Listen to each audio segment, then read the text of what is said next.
Hello, everyone, and welcome back to Finger Guns with Tony, Dave, and James. I am your 2-year anniversary co-host, Jimmy.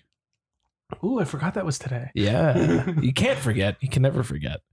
But yeah, I'm Jimmy, and I'm joined as always with TB tuberculosis Tony. Oh God!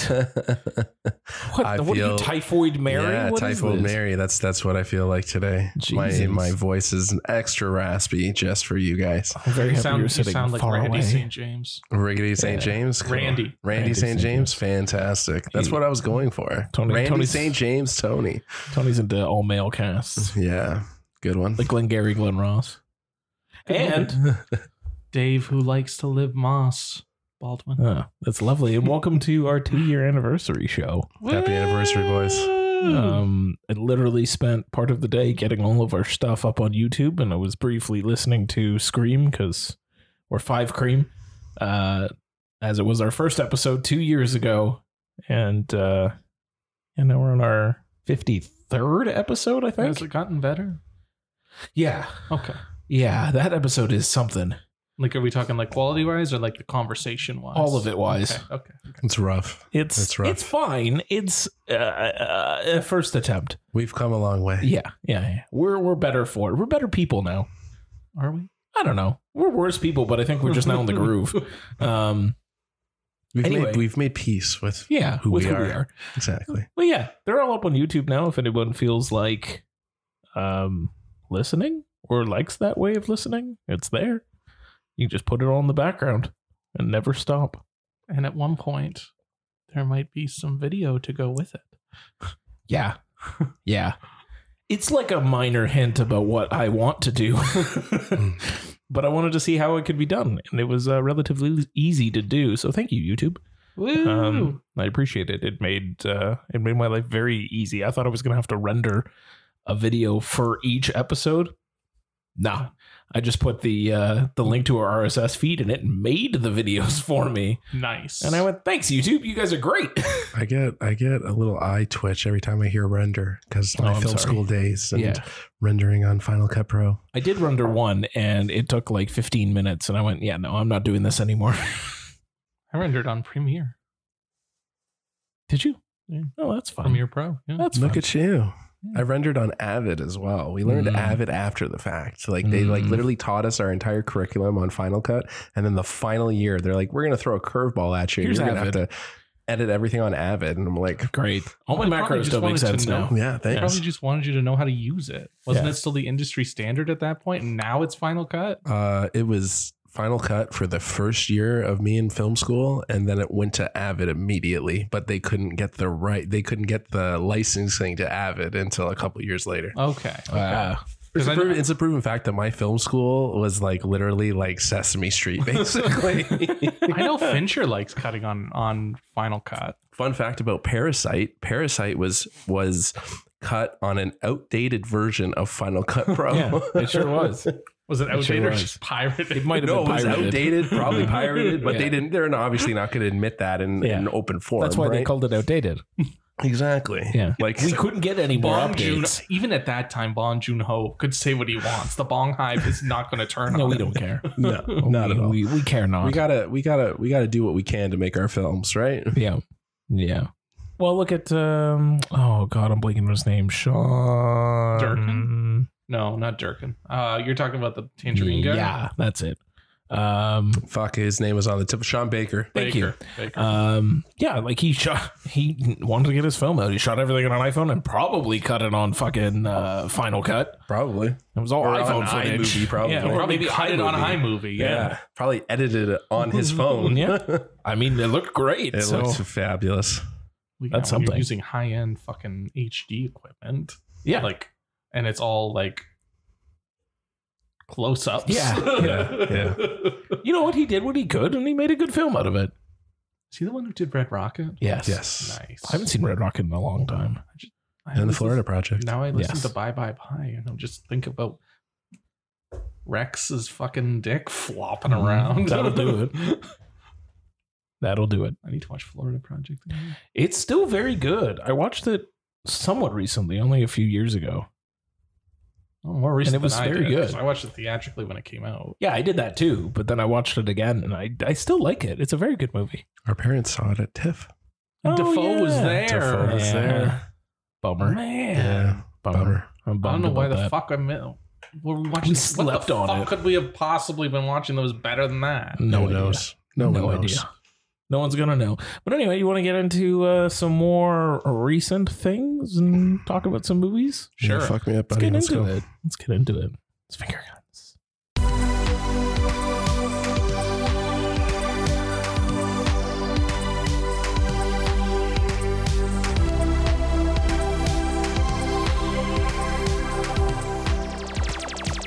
We're going to do some best, my worst, or just 3 fucking movies is going to be the case for me. And I'm just putting that out there right now at the start that I don't have a meh or worst, but I got 3 movies that I want to talk about. I was going to do Oops All Bangers, but I can Oops All Bangers works. I like this. Let's do Oops All Bangers.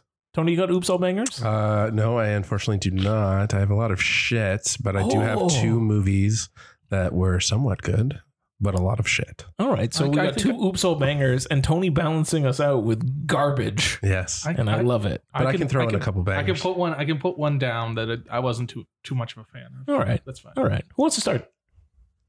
I guess I can. if you Yeah, want. go for it. Where are we starting? So I watched this very independent film by some French Canadian director, and it takes place in the desert. And I'm not sure if you guys have heard of it or not. It's coming out this weekend. So I don't know if you want me to talk about it or not, but if you do happen to have some time this weekend, you should probably watch it in proper IMAX, because it looks great in proper IMAX, and you'll find out more about it next week. Cool, thanks, Dave. That was fucking ominous. That was a lot.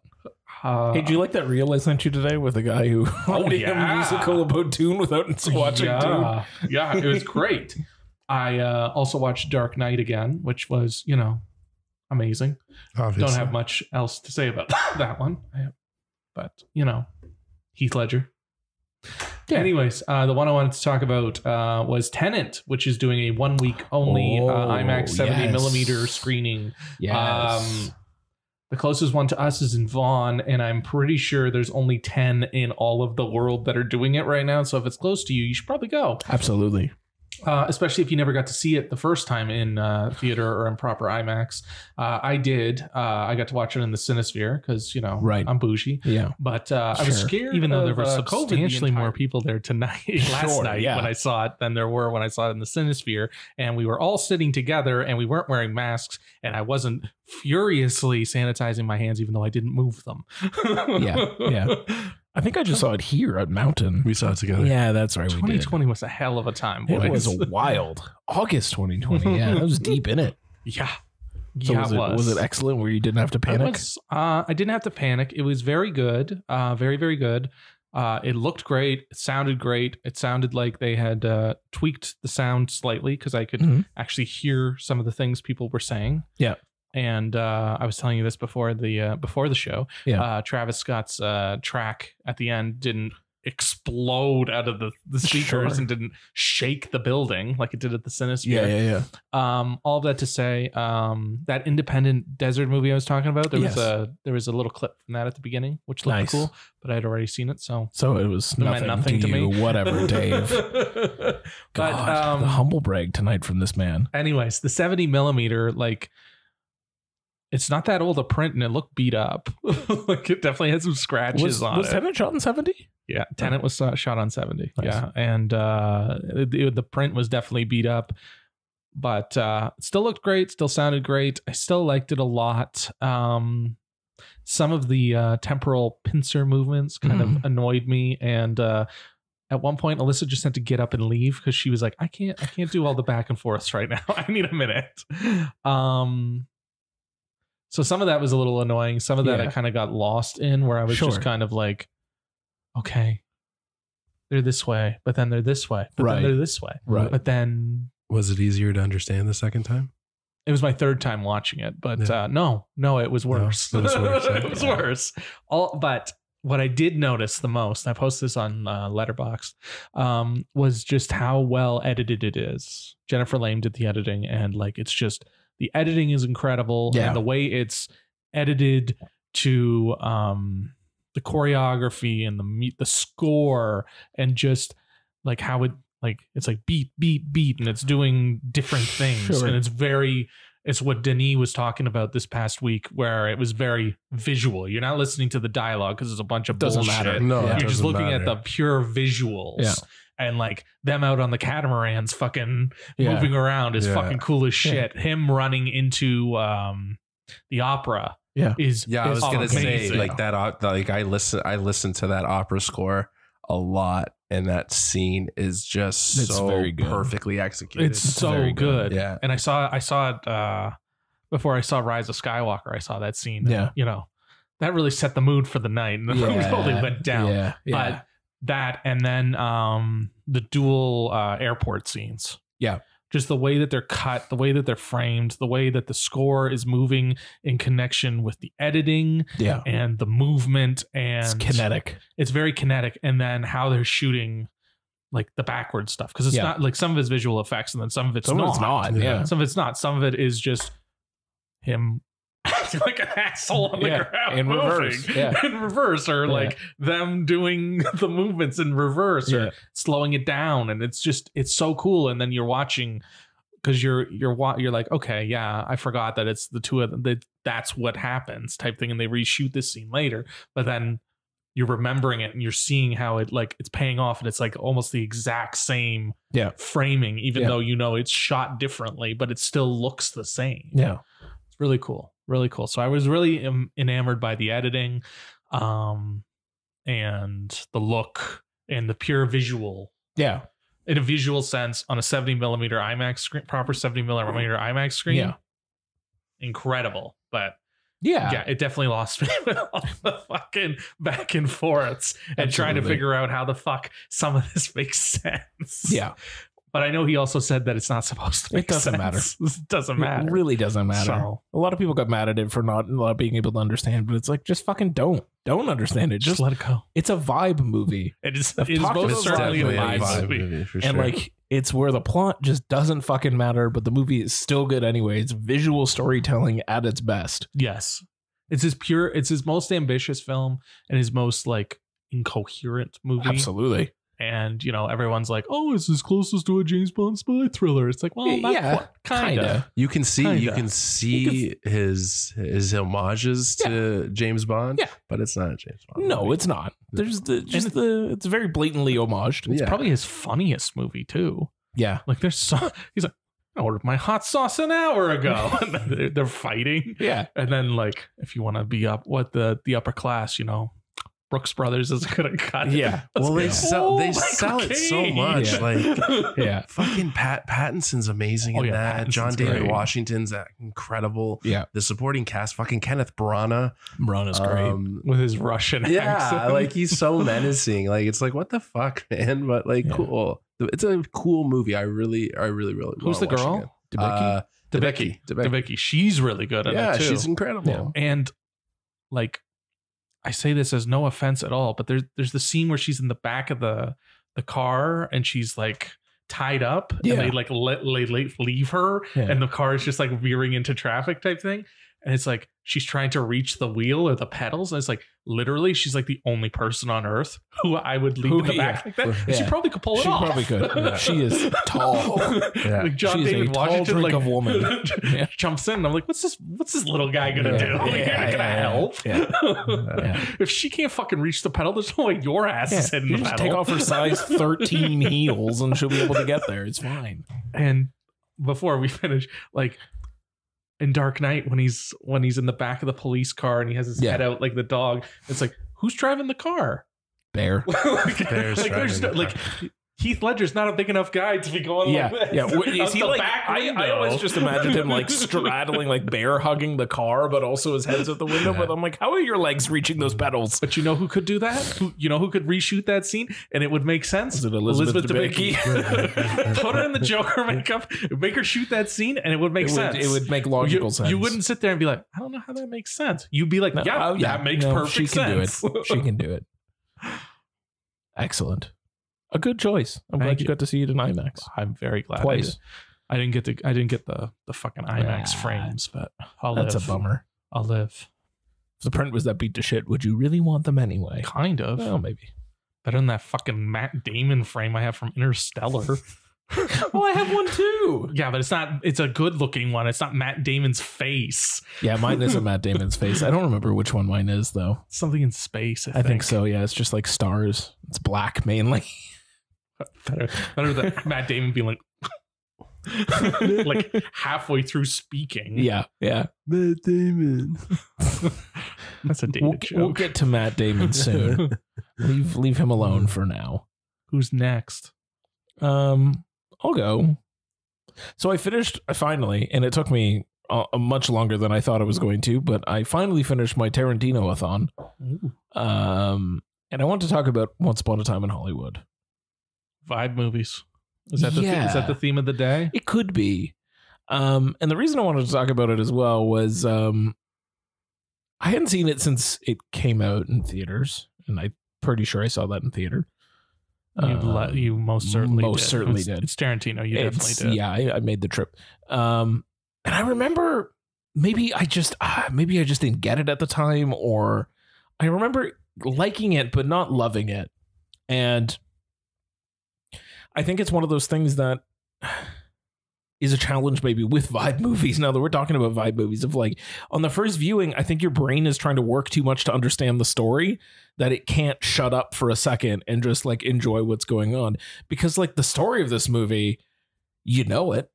You know, if you know anything about Hollywood history, you know it. Or if you know anything about serial killers, you know it. Or if you know anything about fucking anything, you know who Charles Manson is and you know vaguely what happened. You say that, but a lot of people didn't. Wild to me. Our boy Avnish Mehta, he did not know, and he refused to let me tell him what happened. Wild. Which kind of ruins the one scene, because if you don't know what happens, it takes the entire tension out of that one brilliant scene when they're in the restaurant. It absolutely does. Takes like the tension's gone if you have no idea what's coming. Yeah. I think it would even take away from what happens in Rick Dalton's house. Like it takes away the entire ending from you. Yeah, if you don't know. It just becomes, oh, this is what happens. No, it's so much more intense because you don't know what is going to happen. Yes. Because you know what's supposed to happen. So all of that said, if you haven't seen Once Upon a Time in Hollywood and you don't know what happened for realsies, read up first and then watch it. Do a little bit of research. Understand who Charles Manson was and what he did, or what he orchestrated, I guess, technically. Yeah, he orchestrated. So the first time, I think your brain is just working to try to process what's going on. I think it was one of the reasons why, Tenet, a lot of people don't like it, but it's like you haven't watched it more than once. You watch it again, trust me, you know that the story is bullshit. You'll love it again. This one, I felt very much the same. It's not that the story's bullshit. It's just that the story is second fiddle to it's just a hangout movie. It's very much. It's the same as Jackie Brown in a way. It's a hangout movie before it becomes a heist. I haven't seen Jackie Brown since the 90s. It's very much just people hanging. Like it has nothing, like this is just the characters just go from scene to scene and they just like drift in and out, right? They're just hanging. They're just going about their business, going about their lives. It's just the Rick Dalton, being an actor, and like you're dealing with the crossroads of Hollywood history. What's Brad Pitt's name? Fuck, what is it? Cliff Booth. It's just two dudes that are best buddies living their lives, and you follow them on their adventure. And then there's just various other people playing supporting roles in this movie that are excellent. Kurt Russell is excellent. Love Kurt Russell in this. Al Pacino's great. I use What a Picture. What a Picture. Way too many times. It's great. It's so good. Like, and like the little kid that Leo sits down, and she's like this precocious, like over the top, way too old for her age actor. And it's like, it's nuts. It's just, but this time I enjoyed it so much more. I love this fucking movie now. I want to watch it so many more times because there's just so much happening that you can just chill with. You can just hang and watch the nonsense. No, something stupider. Like Rex. Come on, Tex. That's it. Brad Pitt is just like firing on all cylinders. Yeah, man. he's like really good. Like it's Brad Pitt just being Brad Yeah. Pitt, man, and it's so fucking awesome. Yeah, he smokes the PCP cigarette at Yeah, the end. literally. He's just like, fuck it. Throws the fucking dog food. Yeah. Oh, He's my God. just topless in that one scene. Yeah. just for the sake of being waving. done, right?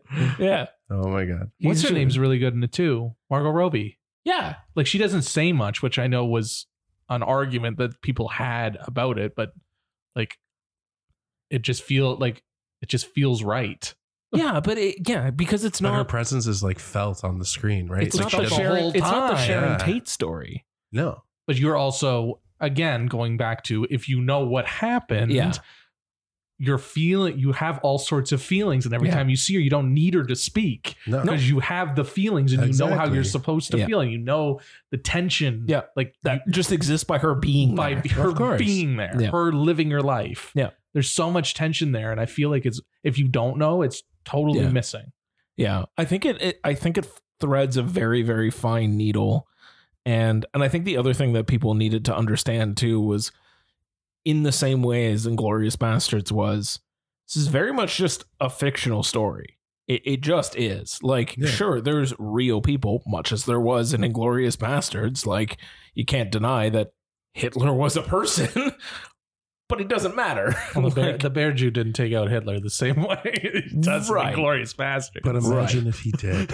but imagine if he did, and that's what And that's what he's doing. That's literally what he's presents to doing. you. Imagine if Exactly. he did, and this one was imagine if this happened instead. Yeah, it was Cool. a very hyper real movie. Yeah, and I know, but like I remember it got a lot of flack for that. It was like, well, but that's not what actually happened. Like it's revisionist history, and I was like, it's a fucking movie, man. It doesn't have to be true to life. Well, Bruce Lee's daughter was pissed off about it Yeah, too. yeah, That's what I was gonna say. Again, I was it's gonna a fucking movie, exactly. man. But that's one of the best. That's one of the fucking best parts of like just Brad Pitt being an what's the word that I'm looking Unreliable for? narrator. Exactly. Yeah. Right. And just telling the story from his point of view. It couldn't have happened that way. Who knows? It most certainly did not It happen probably that didn't, way. right? Certainly didn't happen. But that way. because Tarantino didn't include the little Family Guy cutaway where like this is what really happened, it's Brad Pitt getting the shit kicked out of Exactly. him. Right. Yeah. But like that, just like the way he tells it and the way the scene goes down, it's just it's so humorous. Like, and it's so great. Yeah.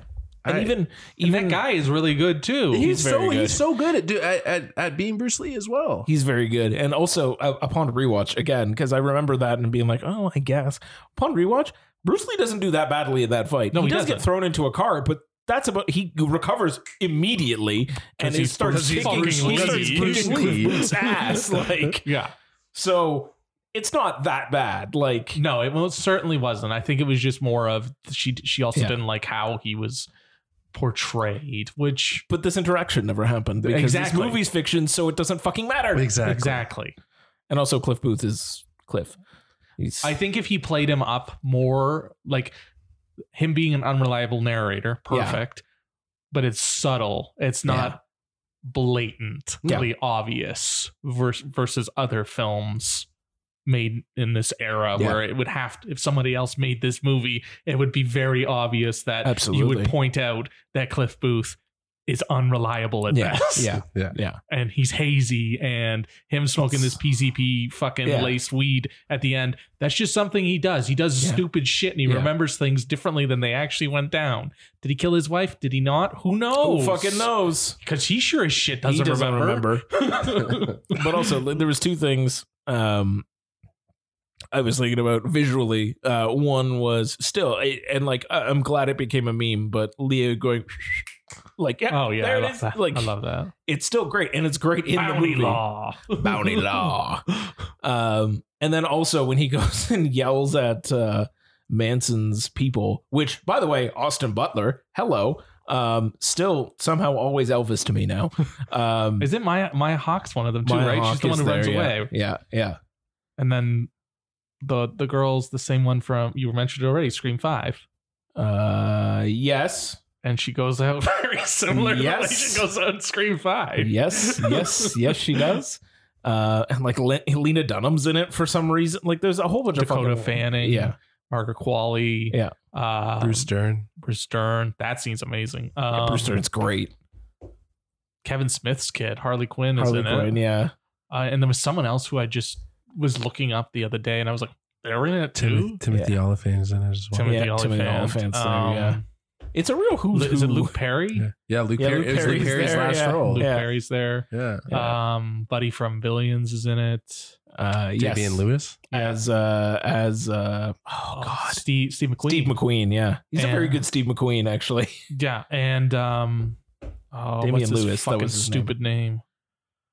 He's a piece of shit. Everybody hates him now. Oh, cool. really narrows it down. Really, He's an alpha dog.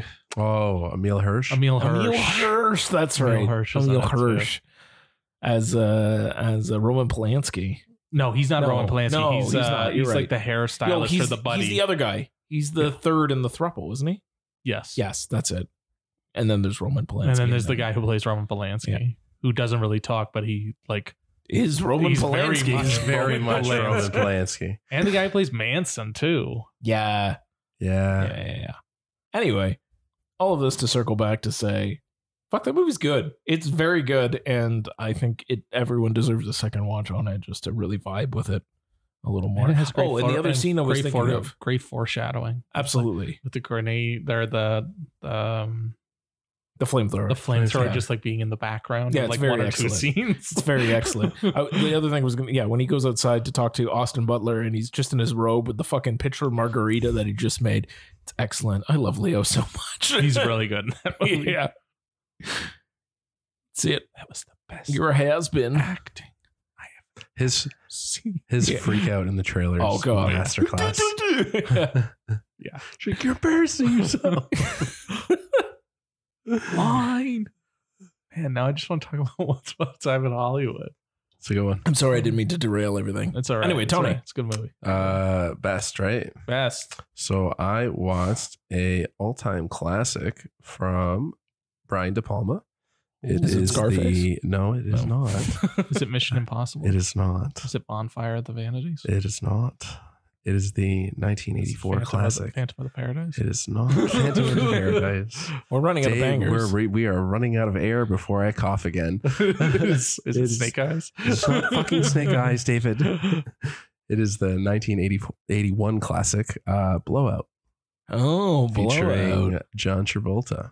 Johnny Featuring- He's the T. star. He is the star, featuring and a very young Dennis. He plays Franz. Sipowicz. Dennis Franz. Sipowicz. Like Sipowicz. anyone would remember. Could get that. Anyone who listens to this podcast. You know what? will My remember who Sipowicz my is. letterbox review was I love a good Sipowicz origin story. Jesus. Like, how many people listening to this podcast is going to know who fucking Sipowicz You know I what? don't even Maybe know who Finland Sipowicz knows who is. Sipowicz is. NYPD Blue. oh my God. I don't know who fucking Sipowicz is. I think it's Andy Sipowicz. You know Jesus. what, James? Get some fucking culture. Oh my Anyways, God. NYPD Blue. Blowout is a goddamn masterpiece. Is it? Holy shit. Like, there's a reason why they write textbooks on this movie. Oh. It is definitely an ode to Dario Argento. I've only seen one Dario Argento movie, but I know his work, and Is it it's Suspiria? Suspiria and that stupid Dark Windows. I was Dark about to Windows say, that's you the one movie. that we What a watched. fantastic- We watched two Dario Argentos. There's a reason why there's textbooks written on this movie. Sure. Like, the editing is top notch. John Travolta is next friggin' level in this thing. John Lithgow, like I know, friend of the podcast, Josh Frumo loves John Lithgow. He loves John As soon as he popped up, I was like, holy shit, John Lithgow. He plays a fucking madman for sure. I had forgot. I knew how the movie ended, but even when it came, I was on the edge of my seat from the editing to the music to the back and forth. It is wild, and it is an all-timer for sure. If you haven't seen this movie, definitely seek it out. It is on Criterion. Dave, I'm pretty sure you have the Criterion. I do. I bought the Blu-ray and they've announced the 4K like 3 months after I'm I bought it. definitely buying the 4K on the next Criterion run of ours.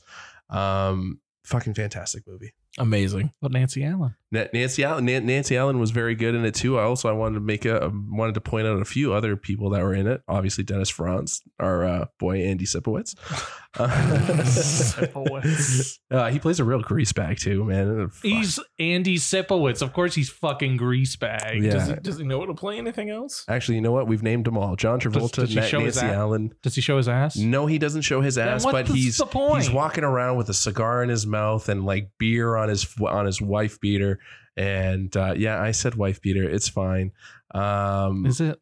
It's not fine, but I just don't know what else to call it. A tank top. A tank top. Yeah. Sure. An undershirt of some sort. A cut off white t-shirt. Did I tell you last time I wore a tank top? When he was just like, "Oh, you're wearing a tank, Daddy, you're wearing a tank top, just like John McClane," and I was like, "This is why you're my son. This is the best moment of your life. This is one of the top 10 moments of my life." But even like this movie is so perfectly sound edited, because you know what the movie's about, right? It's about a sound editor. It's about a sound editor who's out. The fucking scene, Dave. He's literally out minding his own business, just getting some sounds of the park, getting some birds chirping, the water, some B-roll, sound, just some atmospherics, and then all of a sudden you hear a frigging gunshot, a car backfire, and then a car goes into the river. Wow! And then all of a sudden he filmed it too at the same time, because like he literally goes like frame by frame, to see like that like car backfire wasn't actually a car backfire, and it's just like this like political like conspiracy. Oh, it was like the Zapruder film. What do you mean, a Zapruder film? Do you not know who I'm talking about? Zapruder, no, like JFK. Yes. Yeah. Yes. A real grainy shot on a potato film. Basically. It's like this movie too. Is it not? Is it not? I've never seen that movie, so I can't compare it. Okay. I can't compare it. Dave is trying to point out Blow Up. Yes, by Michelangelo Antonini, which is definitely an influence of De Palma. So it must be. And while we're on influences of De Palma, it's very Hitchcock. It's Hitchcockian. Like it is so good, guys. I cannot go on how good this movie is. And you want to know why I know it's good? Because Melissa was on the edge of her seat the entire time. Huh. That's high praise. And that's high praise, because like when she's watching 80s movies, they are few and far between. And if the 80s movie is not a cheesy horror movie, she is not into it. Dang. Yeah. I love that though. Yeah. That really makes me want to watch it. Definitely. And John Travolta is excellent. Aces. Excellent. All right. He usually is. He just makes shitty decisions. Well, yeah, he makes shitty decisions, and I don't really know what the hell he's doing now, but you know. Well, he had Gotti. Yeah, I was gonna say, can we have like a bad John Travolta podcast episode where we just watch really bad Travolta movies? I don't want to watch Battlefield Earth, James. We gotta watch Gotti too, though. I'd be down for Gotti. What's that speedboat one that he had? Oh, Speed Kills. Speed Kills. That's the one. That's the one we gotta watch. There you go. There's three. Boom. There's three right there. That's a retrospective. Can't I just watch American Crime Story again? No. He's so good in that movie or that show. Yeah, I don't care how good he is there. We want him at his worst. Oh, John. Dave, to you, sir. Yeah. Remember that time you tried to get a picture with him, but he wouldn't go to you? But I called him Mr. Travolta and he came right over. That story lives rent free in my head. And he had his own lighting guy. Yeah. I tell that story all the time about how my cousin fucking said Mr. Travolta in his most kiss-assy way, and he got a photo with John Travolta. Right over to me. Over. Beeline for the respect. It was amazing. What do you got for us? So you mentioned Beverly Hills Cop. I did last time we spoke. And sure enough, I went home and watched Beverly Hills Cop. Yeah, I sure did as well. Yeah, it worked. Which fucking A, that movie's awesome. Right. But a high man, low best is Beverly Hills Cop 2, directed by Tony Scott, which I watched the next day. I meant to watch that this week. I ran out of time because I was trying to schedule some other things in, but meh. Yeah, it's like a high man. Like it's not a bad movie. It's just kind of like it's much more of an action thriller. Mm. And at least at that time, Eddie Murphy is not an action thriller guy. Yeah, no. So you could see he's having trouble kind of rectifying, like he's not being like, I'm the guy with the banana in the tailpipe. Yeah, there's none of that. It's I also watched this right immediately after. Nice. So I'm not gonna lie, Tony had a coughing fit that I hope James cut out. So I lost my train of thought. But all of that to say, it's not as charming and it's not as funny. Like it has some funny bits. It's not banana in the tailpipe. It's not banana in the tailpipe. Serious. It's a lot more serious. Do you know what it's about? No. Okay, so Bogomil, the chief. Yeah. Is he the chief? No, or he's the captain. He's the captain. Yeah. He's the captain. He's on. He's investigating some sort of like gun running thing, and it's a heist thing, isn't it? It's like a gun running, money laundering, all sorts of. He's investigating it at the beginning of the movie, and the first thing is this really awesome fucking jewelry heist, and then it cuts to him, and he's investigating, and he gets shot. Wow. And left for dead. Oh wow. And so Eddie Murphy comes back specifically because in the interim they've been hanging out, going on fishing trips and shit. So he comes back to like investigate because he's like, well, I can't have this type thing. He's my boy. He's my boy, and he meets up with fucking what are their names? Rosewood and Taggart. Yeah, Rosewood and Taggart. Yeah. And they're going through some political bullshit, which is not really relevant at all and kind of gets in the way. Mm-hmm. But they're all take it completely out. You wouldn't miss it. Yeah, cool. But they're all investigating who shot him. And they come across like Bridget Nielsen, who Tony had mentioned before, and Dean Stockwell shows up, and fucking our boy Jurgen is like the big bad, but he doesn't really have an effect on the movie. Right. But it's a lot more serious because it's a lot more like they're investigating like their buddy getting shot and left for dead. I wouldn't even say that Jurgen's the big bad. Like I feel like Bridget well, Jurgen's supposed to be the big bad. He's supposed to be the big bad, but she overshadows the entire fucking thing, man. If anything, like I would put her as the big bad. Right. And that one bit where they're at the gun range, which is the weirdest fucking gun range I've ever seen. Oh yeah, when they're like shooting blanks at the screen. And he's like checking her out. And she's like, I bet you're trying to flirt with me. And he's something like along, is this how you flirt? And he's like, no, I'm just looking for a job to shave your legs type thing. And I'm like, he's basically like sizing her up as she's shooting it. But it's very much Tony Scott movie. Oh, okay. Very like the editing is a lot quicker. It's a lot more action oriented. A lot more action set pieces. A lot more action set pieces. A lot less jokey. Yeah, like banana in the tailpipe. Right. Hilarity. Like there's still like a couple of those scenes, and like there's still like Eddie Murphy doing his Axel Foley. Can I just stop and just say Axel Foley is such a fucking awesome name for a character. It's the Max Power of names. Such a fucking awesome name. Definitely. Like there's a bit where they like go to the Playboy Mansion and Hef's there. Of course. It's a strange 80s artifact. Can we also point out before they go into the big shootout, they're like, before any like 80s shootout, you obviously open the trunk, you load yourself out. Fucking Judd, what's his name? Judge Reinhold. Yeah. Literally goes in, he's like, oh, I've always wanted to wear this. Brings out a fucking trench coat, throws on a trench coat, and then fucking dual wheels, 2 shotguns. Buddy, Jesus, you're Judge Reinhold, but there's no way that you're shooting that without the recoil like annihilating you. And I mentioned Cobra last time. Yeah, and they have like a poster for Cobra in one of the scenes. Jesus, yeah, he has a Billy has it in his apartment. Yeah, it's a strange kind of amalgamation of a couple of different ideas, but you can see that Eddie Murphy's out of his element. Oh, okay. He's not quite like he's still Eddie Murphy, but it's not.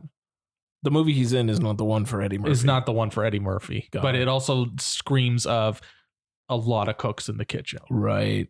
But as like an early display of who Tony Scott is, it's still pretty.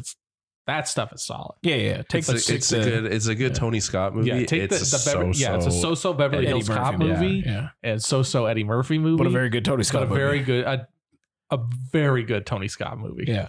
All right. Sorry, I still want to watch it. No, it's still worth watching. I haven't watched the third one yet. I don't think it's worth watching. I don't think it's worth watching. But I do need to watch it because I need to. You need the collection. I need the collection on Letterboxd because I've never seen it. Yeah, we need the completionist. Yeah, but I'm very excited and very intrigued to hear how you feel about Beverly Hills Cop 2. You shall hear it next week.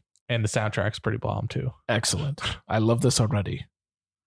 I'm gonna bookend my 3 movies that don't really fit into any categories except bangers. I rewatched Dune again in preparation. Ooh. For my date with Shai Hulud. This is now the 5th time I've watched Dune Part 1. 5 times? I've only seen it twice, and I recently watched it as well, and I didn't include that in my bangers. 5 times. Wow. I really do love Shai Hulud. I really do. I honestly, now I'm not even quite sure how it started. I know why the last 2 happened, and the 4th time was because I just finished listening to the audiobook of, I guess, the first parts before Dune gets weird. Who read it? I don't remember. Someone British. No one that I recognize the name of, but a very good, like, the audiobook was very, very good and very well read. And it kept me entertained the entire time, which I know it's like friend of the podcast, Cameron West, read it and hated his entire life while reading it. And I listened to it and I had a great time. So I think it just depends on how it's delivered to you, maybe. This 5th rewatch was literally just because Part 2 is coming next weekend, and I just wanted it fresh in my mind, and also my girlfriend wanted it fresh in her mind. This weekend, this coming weekend,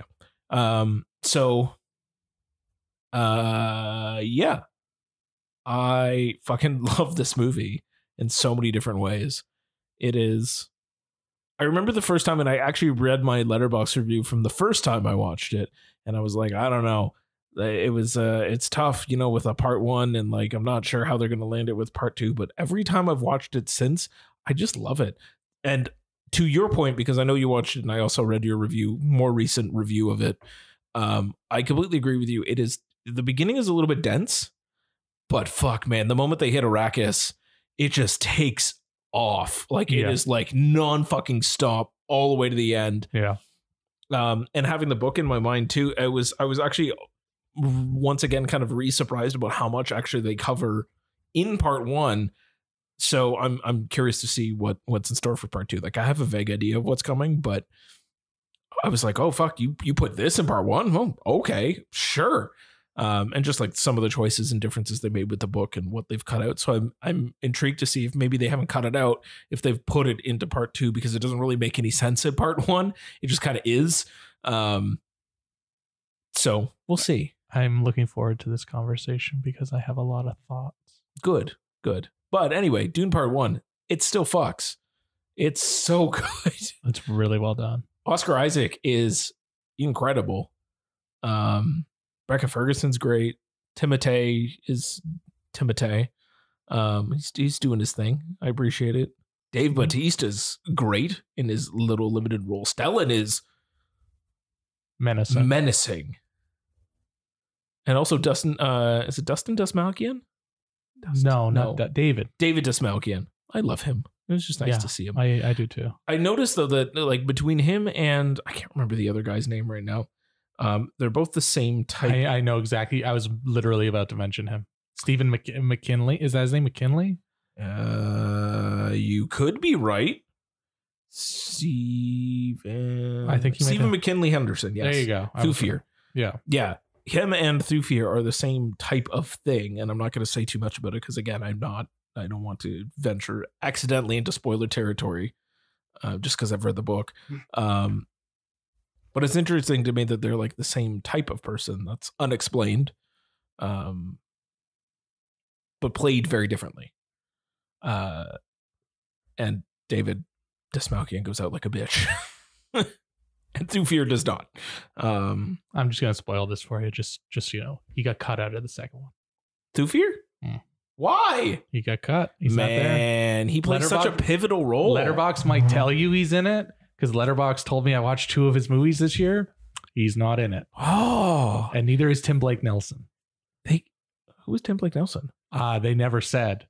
Oh, he was just supposed to be in it. He got cast and he got cut. Oh, dang. But Thufir, that's a weird one to cut out because that's a. You'll have to tell me you'll have to tell me or explain it a little better. But I don't really think it's a spoiler at all. He's not in it.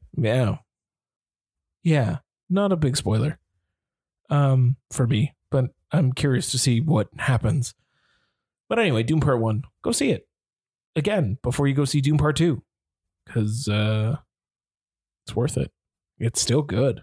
You didn't mention him, but Momoa's really good in it too. Oh yeah, Momoa's really good. He's really good in it. Like, in such a limited supporting role. Like Duncan, Idaho. Cool. Cool, Herbert. Excellent I'm glad name. that's the name you went with. But Excellent name. But he's very, very good in it. Yeah. Yeah, he's great. The Reverend Mother Helen Mahayam is also very good. Charlotte Rampling? Yeah. She's good in it. She's very good in it too. It's good. It's well cast. It's well acted. It's beautifully shot. Mm. And you're in for a treat. Jordan and the United Arab Emirates never looked better. It's so dusty. You're in for a treat. But also I'm very excited because I need more Shai Hulud in my life. Let the spice flow. Let it flow. Tony. Second movie is a high meh. It is a football comedy with our Lord and Savior Keanu Reeves. It is The Replacements. Huh. Little fun anecdote about The Replacements. Friend of the podcast, Matt Layden, gave me a free copy of The Replacements on DVD, and I watched said DVD because, as I told David, I watch every one of my movies, whether it is DVD, 4K, or Blu-ray. I watch them all. I was watching it late at night. It's on laser. Do you have laser discs? I do not have laser discs. Well, But I do have VHS. I do have the VHS. game, son. I know I'd have to. I was watching it late at night, and I'm about an hour into the movie, and then all of a sudden it goes straight to credits, and I'm like, "What the fuck?" It literally just skips. I watched the thing just skip, and I'm like, "What the fuck is going on?" For 10 minutes, I tried to keep going, and it just kept skipping and stuff, and I'm just like, "Did Matt Layden give me a faulty fucking DVD? That son of a bitch." Yeah. And I popped into my 4K player and it played. So it just turns out that my Blu-ray is just a piece of shit. Aww. But let me tell you guys, have you ever watched a DVD on a 4K player on a 4K TV? Yes. Yeah. It looks like ass. Yeah. It depends. I think the one I watched was okay. No, this looked like ass. Yeah. The movie is fan-fucking-tastic. Like, honestly, it's shit. I'm not going to say it's a good movie, but it is harmless, good fun. Melissa always says that she does not like sports movies. She thinks sports movies are all the same. Sure. But buddy, let me tell you who was laughing the hardest during that watch. Gene Hackman, man. Gene Hackman, a very unhinged Jon Favreau. Reese Ifans. Yeah. Orlando Jones is in it. Remember Orlando Jones? Remember when Orlando Can't Jones? forget Orlando Jones. I remember the trailer vividly because it's like the goalie from Youngbloods, the fat friend from Rudy. Like, it is such a good movie. It is good, harmless fun. It'll make you laugh. It's got a little bit of a heart too. It's your classic underdog story. Howard Deutsch directed it. Yeah. It's a great film. Obviously, I am sick. It is one of my go-to comfort movies. Like when I'm sick, like I love watching The Replacements. And another Phase on Love. Very Keith unhinged. David. Very unhinged too. Also want to point out Troy Winbush. My mom took me to the theater to see Nutty Professor 2: The Clumps. First of all, that's a problem. I really wanted to see it. Sure, but the projector broke. Oh, so I was very upset. Yeah. And the nice lady at the ticket booth offered us 3 movies to see instead. I can't remember what the first one was, but the other one was The Replacements or Hollow Man. Yes, the Kevin Bacon Invisible Man horror movie. Yeah, why did you see Hollow Man? Didn't you see Hollow Man? I was going to say, to this day, I still do not forgive past Tony for subjecting his mother to Hollow Man. Because in the film's scariest part, I was like, hey mom, I've seen this in the trailer. It looks really fucking, it's really fucking scary. I'm going to bail.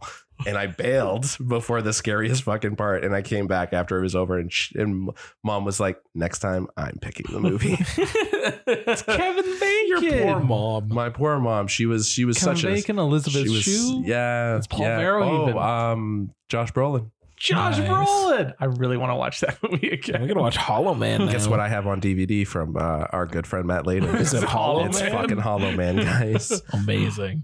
Anyways, The Replacements. Definitely, if you haven't seen it, you should watch it. All right. You went back and saw The Replacements in theaters, though, didn't you? No, I waited until TMN. Oh, I thought you saw it in the No, theater. I never saw it in the afterwards. theaters. No. I 'Cause I regret was- not seeing it. I was about to say, like, when you were saying, I was like, I thought you saw Hollow Man that time. No, sure. I definitely saw Hollow Man that time. Mom still has not forgiven me Mom's for a it. good sport. She is Oh, a yeah, she is no a good kidding. sport. She's a good She took me to some pretty fucking wild movies. She's No a good kidding. sport. Yeah. Remember when we took her to see Deadpool? Yep. Remember when I took her to see Clerks 2 Yeah, that would Great. Yeah. and Anchorman? Yeah, that would have been okay. That would have been fine, I think. I saw Road to Perdition with her. Yep. Oh, good. That's a good one. And Seabiscuit. Yeah. I took my dad to see Grindhouse. Oof. Oof. We took your mom to go see The Sessions. That one Yes. was Yeah. She has not forgiven us for that yeah, one. either. that one was a journey. Great film though. Great film. Oh, sure. Excellent film. It is an excellent film. Your mom just needs to stop being so prudish. Well, my mother was raised as a closeted Catholic. Closeted, James? Well, her Catholicism is out loud. I meant just her open-mindedness is closeted. Dave, hit us with your worst and or last. So this one might be a little controversial, but I don't think you guys saw it yet, so it doesn't matter to you. But other people might be listening, and they might feel differently. But the worst one I watched recently is the remake of Mean Girls, Oh God. which just came out on VOD. It's a musical. It's a stealth musical, Yeah. which people didn't know about. But in the opening, like 10 seconds, you find out.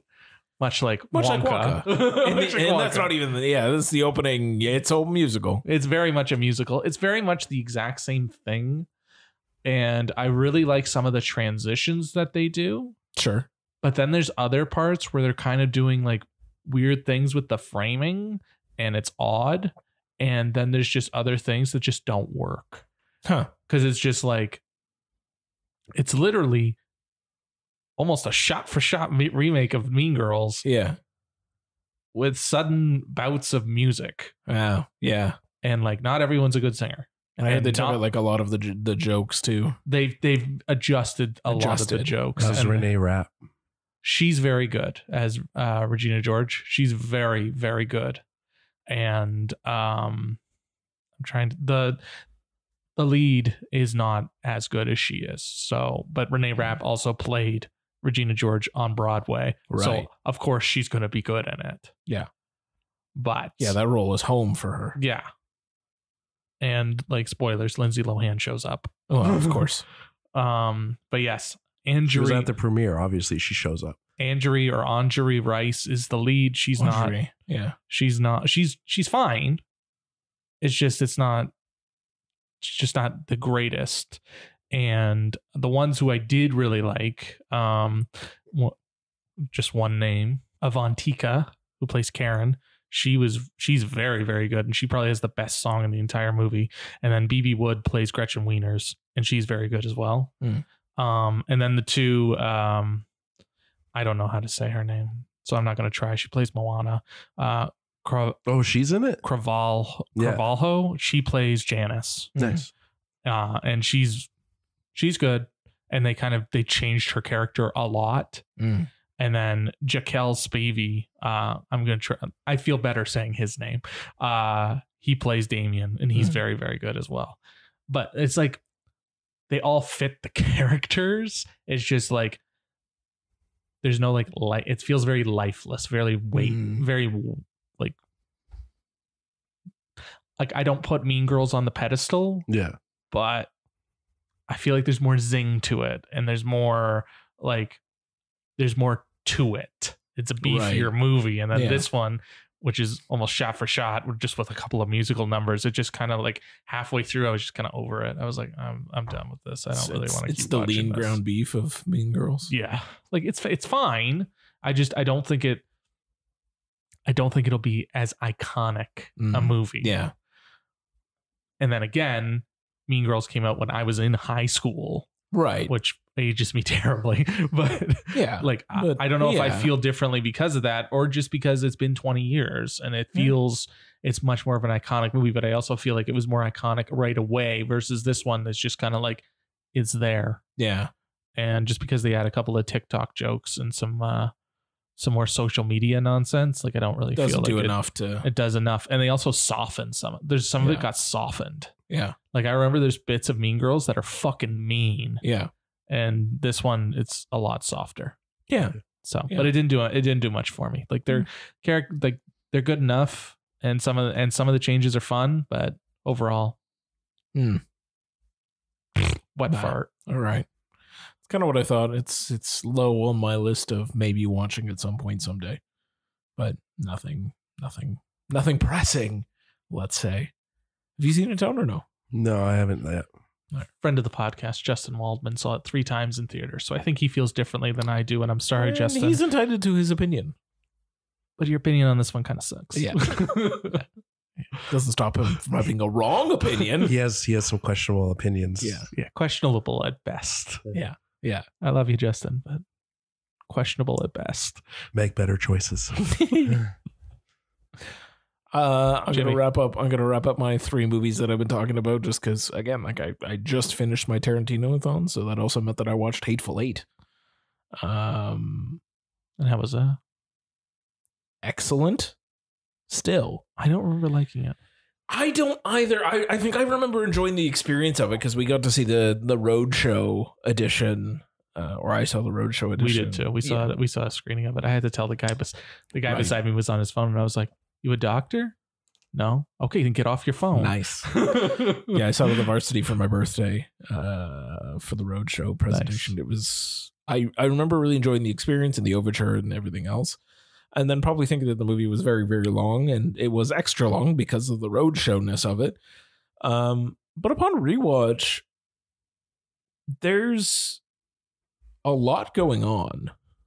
And for, a one-room, let's call it a one-room stage play, essentially. That's basically what it is, right? There's a few moments that happen outside, but otherwise it's all taking place in this one fucking room. Like Sam Jackson getting his dick sucked by a guy. Yeah.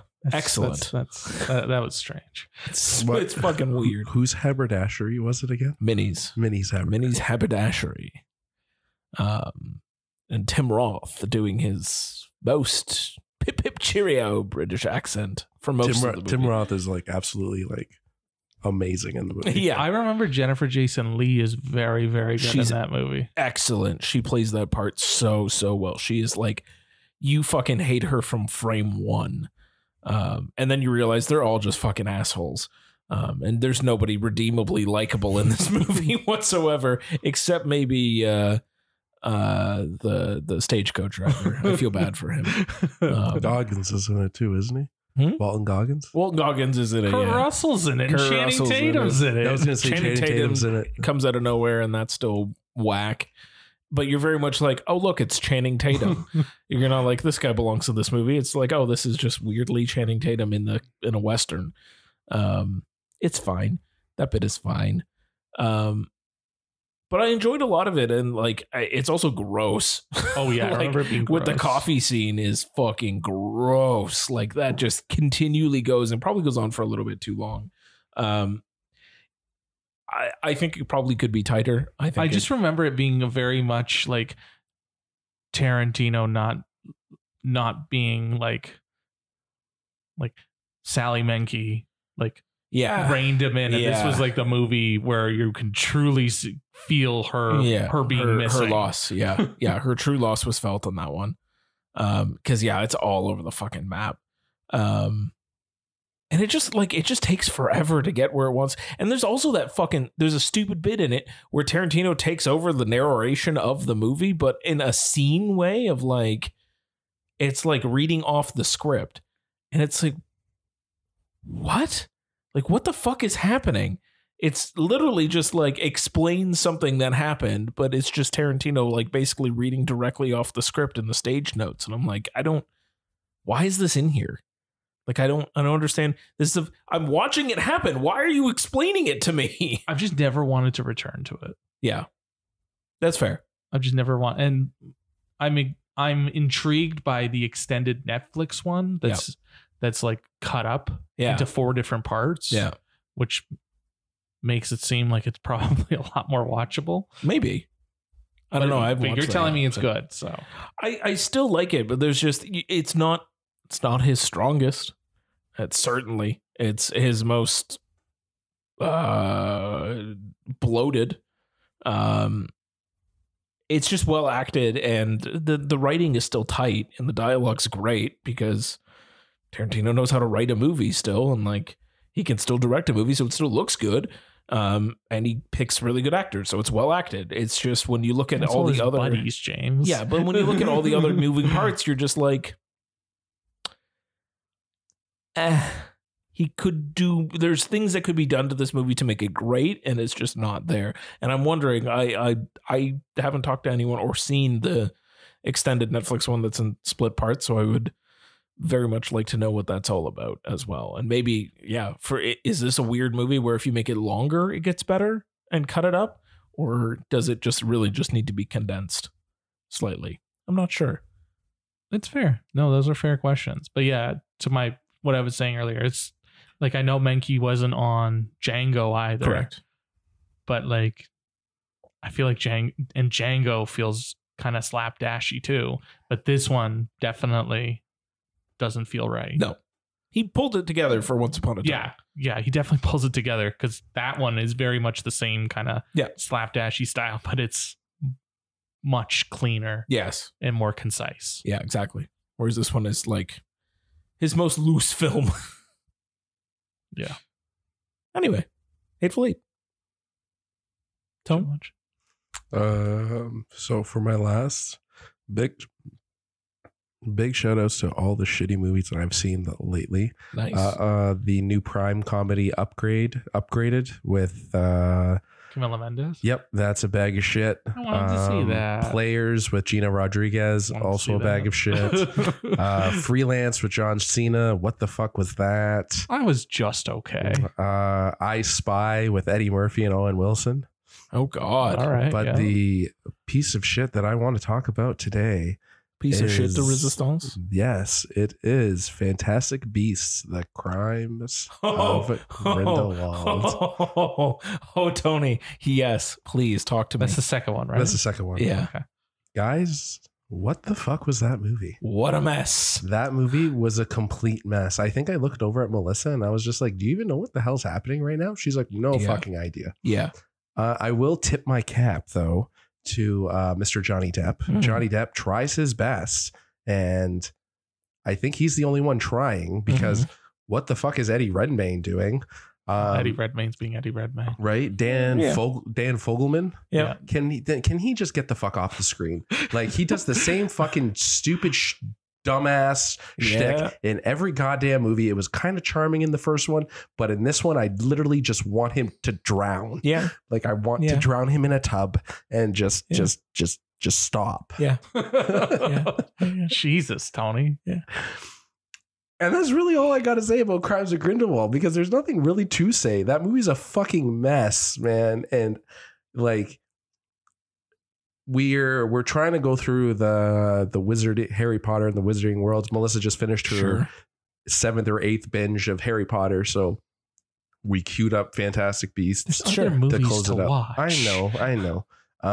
So like, at least with the first one, it's kind of like, Harry Potter fan fiction. Yeah, it's a nice story that exists in the Harry Potter world, but it's very much different. With this one, they're bringing up all the goddamn nostalgia and they're trying to tie it to Harry Potter, and the whole like spoiler with Dumbledore and that whole side plot. It comes out of fucking nowhere. I'm sorry, spoiler alert. You know what? The movie's like 7-8 years old. Don't watch it. I just spoiled it for you. You can move on with your lives.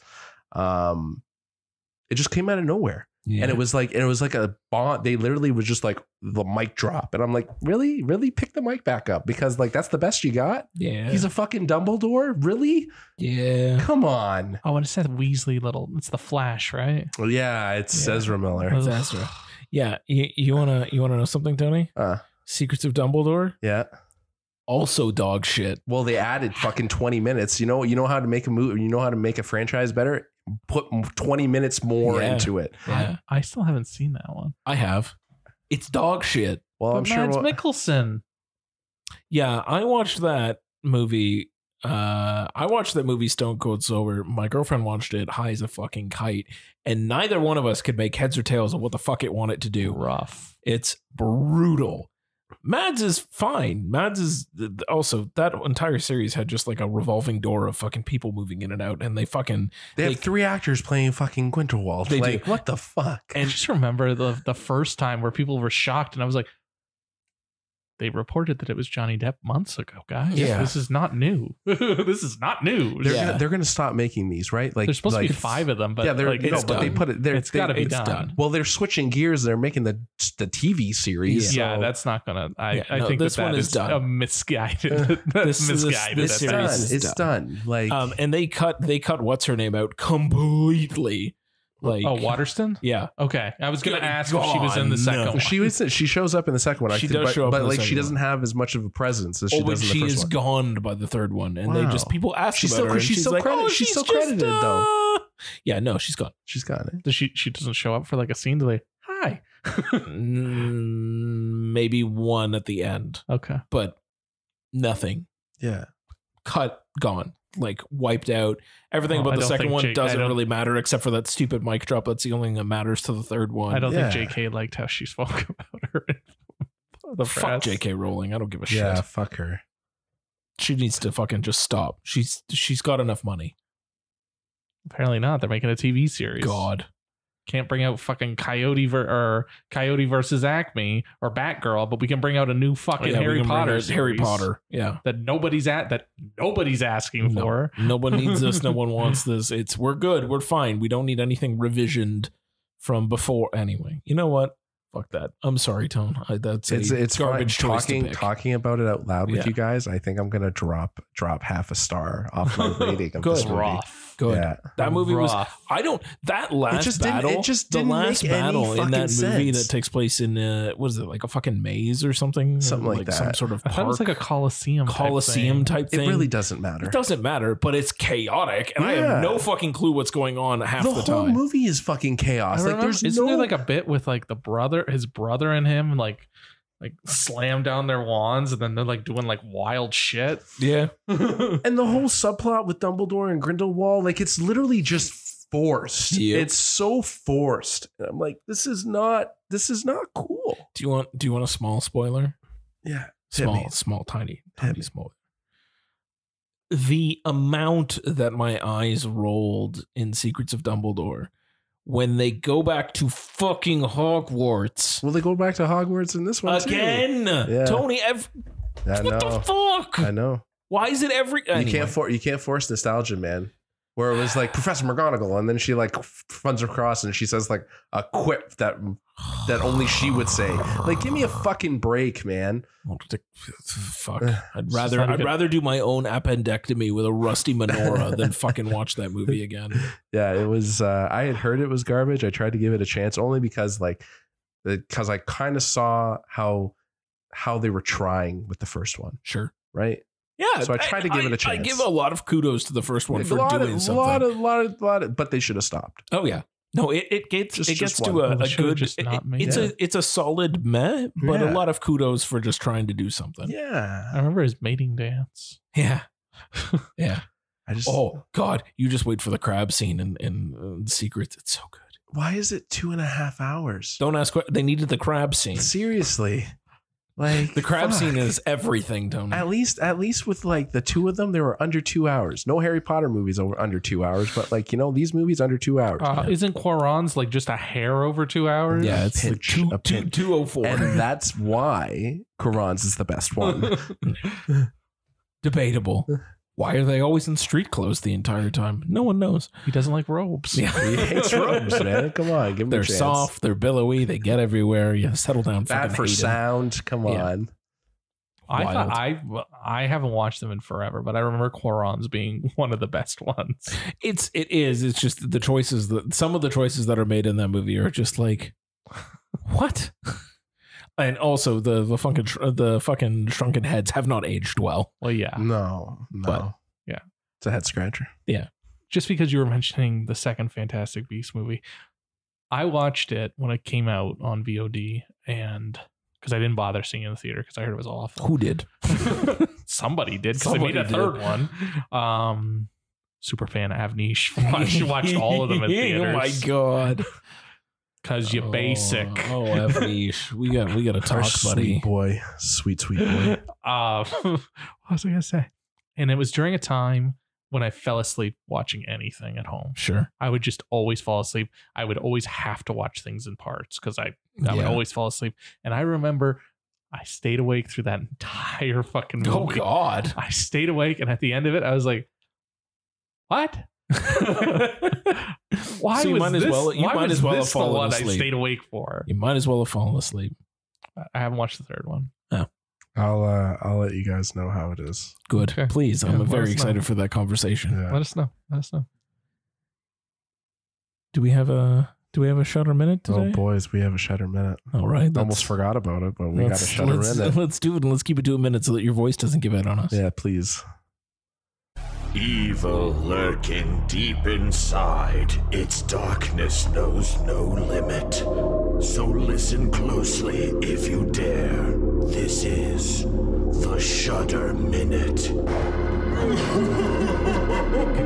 Okay, so for the Shutter Minute, I'm kicking myself because I wish that I did the new Dario Argento documentary that is on Shudder currently. Panico, I think it's called.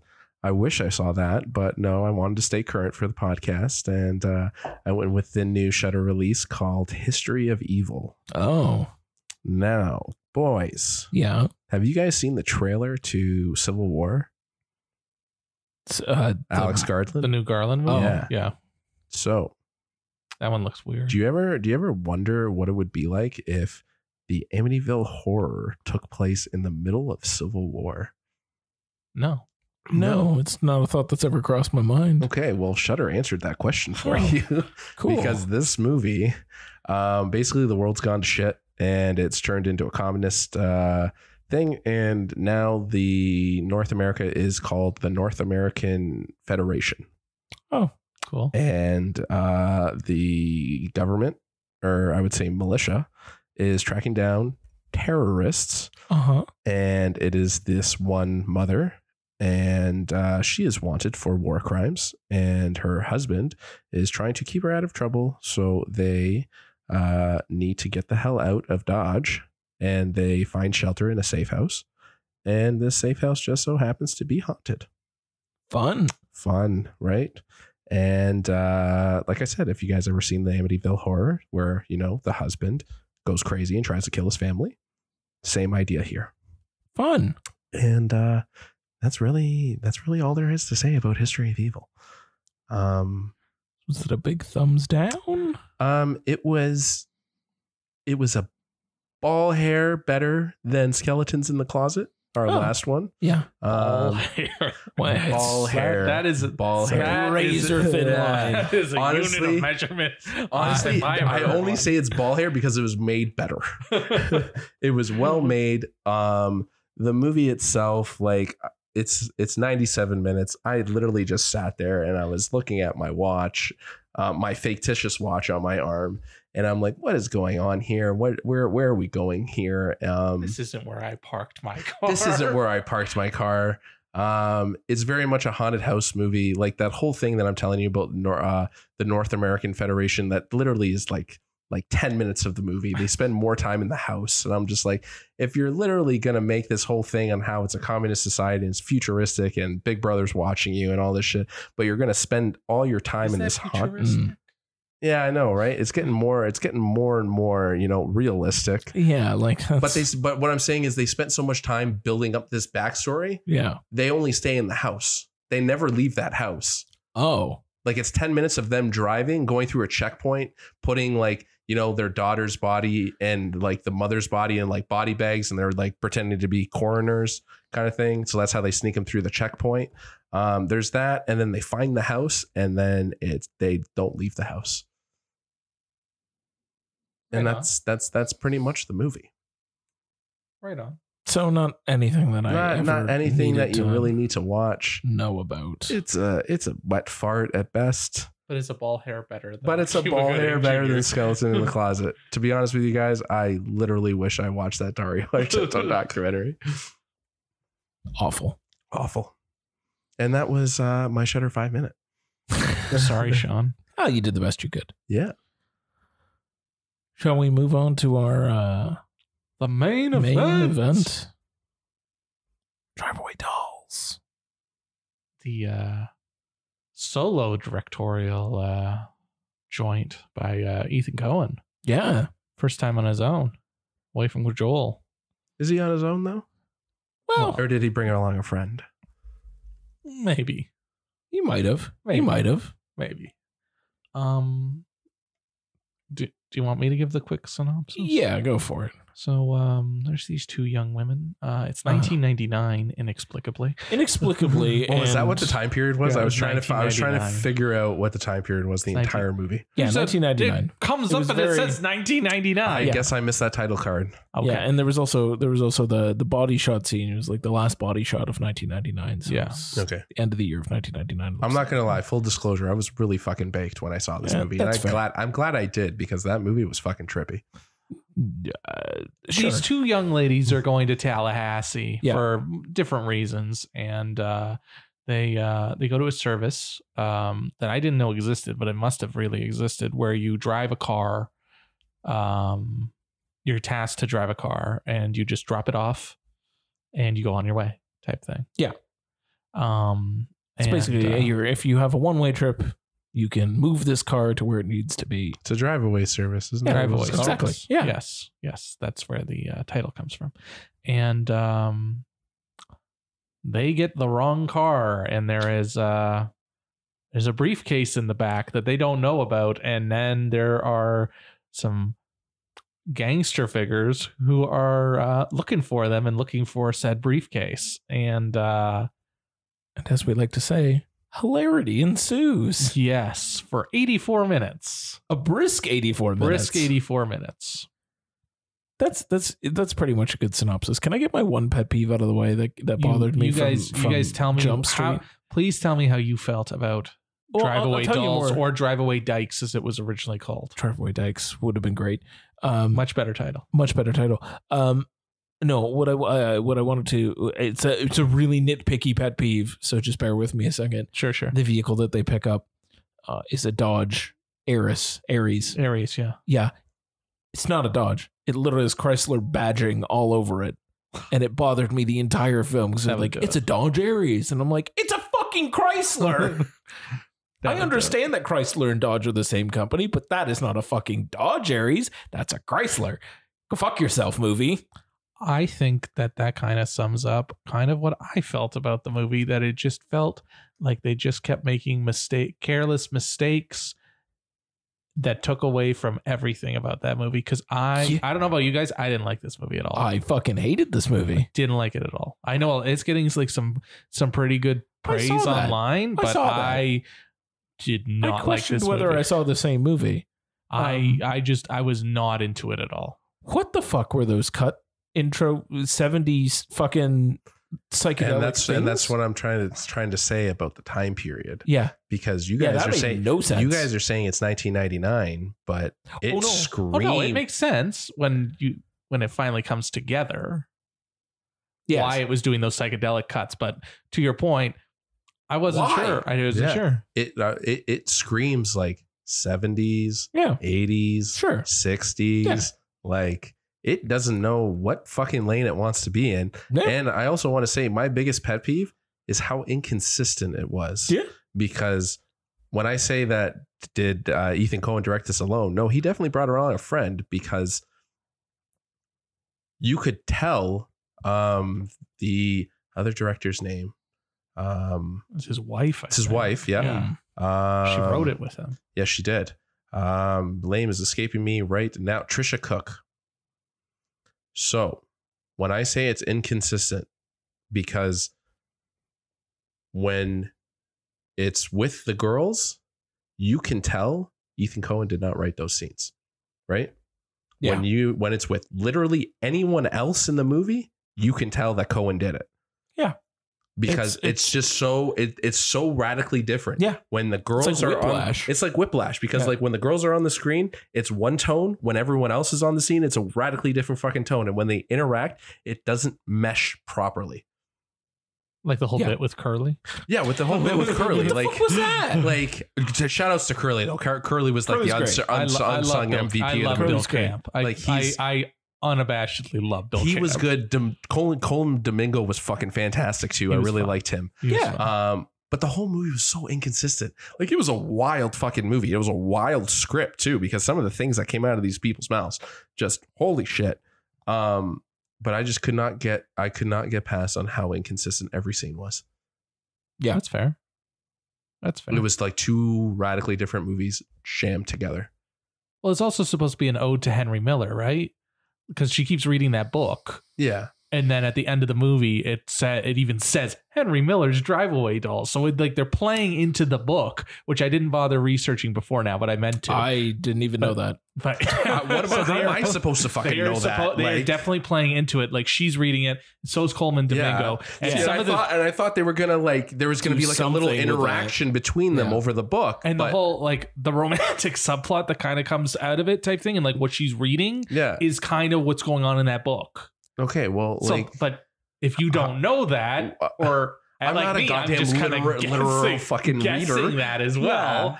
But yeah, you're right. It is very much all over the place, and yeah, the MacGuffin is fun when you finally figure it out. But they don't really do anything with it afterwards. No, it feels so fucking meaningless. No. Yeah, right after they you find out what it is, you're like, oh, all right, and then they do something, and then like nothing. Yeah. Just it's wrapped up so quickly. Like the entire, like I was like when they, when you find out what it is, and then B, when like the plan goes into place and they meet up with Matt Damon. Oh yeah, because Matt Damon's in this. Yes, Matt Damon's in this. And so is Pedro Pascal. Yes. They fucking did him dirty. I don't give a shit. That is a Coen scene. It's a Coen scene. It's a Coen scene. I'm talking about the scene later where it's like the disrespect for Pedro Pascal. Yeah. But but then the scene happens with Matt Damon and it's over. Like, it takes no time to resolve. It's shoved right at the end of the movie, and then the ending happens, and I'm just like, the fuck is this ending? It very much, like, now that you said it, Tony, it does feel very kind of slapdash, kind of like it's kind of Coen-y, but then it's not, and then it kind of is, and then it's not. They wrote the script together, and you can literally tell which scenes were wrote by Trisha and what scenes were wrote by Ethan. Yeah, and it's not even like. It's not even like it's subtle. Like, if you know a Coen Brothers movie, you can fucking spot it immediately. Yeah. Right? And it's there right at the beginning. Yeah. Yeah, that was like very right much at the beginning. You're like, Jesus, okay, all right, I'm on board. And then I was just like, I'm no longer on board because I don't know what the fuck I'm watching. I get taken out every time. Every time. Like, I like those Coen scenes. Like, some of those scenes, especially with Colin Domingo and like the two guys and like how they get into shenanigans, basically. That is funny. Yeah. And then you're ripped out again because you're in another fucking movie in the next scene. Yeah. But you like Trisha's scenes, because I do like how we're describing this, but Trisha's scenes are great too. There are some very good scenes. The chemistry between the two. Yeah. Margaret Qualley and I never remember her name. Geraldine. They just don't, it just doesn't. Geraldine Viswanathan. Viswanathan. We're just gonna call her Geraldine. All right. They're both. They just do not fit together. Right. It's like square peg round hole. Like it just is not. They're great individually and on their own, but the moment you put them together, it's like, what the fuck? Because it's so radically different. It can't fit in the same movie, and it very much feels like a stitched together Frankenstein of a movie. which is a shame because Margaret Qualley plays a great Coen Brothers character. Of course. She's so, like her her accent, the demeanor, ridiculous accent, the stupid shit she says she's perfect. Yeah, she's so fucking good in this movie. And Geraldine is very good playing the straight character too. Well, straight in quotations character. But yeah, it doesn't quite jive. And even the first scene with Margaret Qualley, where she's having sex with the rando type thing, like that's a fun scene. It is. It's a really fun scene. That scene is great. That beginning is great. And then you can start seeing the two sort of halves of the brain working simultaneously as you move through the movie, and it never quite gets to the level that you want it to be. That's fair. Yeah. Like it. You're right. It doesn't really mesh. That's not taking away from anything that either of them did or contributed to, because anything that they did and contributed to in a vacuum works great and is great. Beanie's great too. I love Beanie. Beanie's fantastic. I love when they come to talk to me. Yeah, she's so mad, or she's trying to drill the dildo off the wall. Yeah. I thought she was gonna be here. Like that's great. Even when the two goons go to confront her and she just immediately pepper sprays them, like right. Yeah, it's excellent. She flies down to fucking with the dog. Like it's there's. You're right. It as scenes in isolation, as isolated scenes. Yeah, great. Great. Not all of them, but many of them. Isolated scenes, great. Yeah. Together, including some of the weird transitions at the beginning that they just basically like abandon halfway through the movie. Yeah. Well, they shot like the first half of the first couple scenes in like fucking Dutch angles, right? Yeah. Everything's fucking Dutch angles, and then they just like completely abandoned it. Yeah, and then like I just remember there's like some hangdog fucking transitions where like it like slams into the screen and bounces for a bit, and it's very cartoony and colorful. I was like, okay, cool, all right, I guess I go. That's what I'm trying to say. What fucking tone was it? Like, you're right. It doesn't really have a tone. It doesn't really have a tone. It's taken from the 60s. It's taken from the 70s. It's taken from the 80s. Like it's set in the 90s. It's set in the 90s. Like pick a fucking lane. Yeah. It was very pulpy, almost. No, you're right. It is pulpy. Yeah, it's pulpy, but it works as individual things and not together. And I think that's my issue with it, is the cohesiveness of it is not there, and it didn't work, and whiplashed the entire time. And, like I was high as fuck when I saw it, and like I had a blast watching it. Right, Yeah. Didn't fucking matter. But like now that I'm talking about it with you guys, and I'm just like, no, it was, it was a good movie to get stoned to, but like it wasn't necessarily a good movie. Yeah, I was too, and I didn't enjoy it at the same level. Yeah. Like I honestly was just kind of sitting there just like, the fuck am I watching? Like it was also really fucking horny. Like it was. Yeah. That's something everybody keeps commenting. Yeah. Very horny movie. It is ridiculously horny. Yeah. There were 10 people in my theater and somebody took my fucking seat. How? I don't know. There's so many seats. There's not that many. Did he just move over one seat? I assume the person, because I sat in someone else's seat. Oh. And I assumed they were sitting in my seat. Oh. But I was still pissed off. I was like, there's 10 people in the theater. How does this happen? How could you do this? There was exactly 3 of us. It was me, one guy sitting kind of near the front. And at one point, there was some sounds coming from that area, and it was during one of the steamier scenes. And I was like, I don't want to know what's happening. He had the Shia LaBeouf bucket. He definitely had the Shia LaBeouf bucket. And then there was another guy that snuck in the back that I didn't notice. There was fucking 3 of us in this movie, all 3 single guys in 3 different corners of the movie theater. I love that. How packed was it? There was packed. Ha. About 8 or 9 of us. Yeah.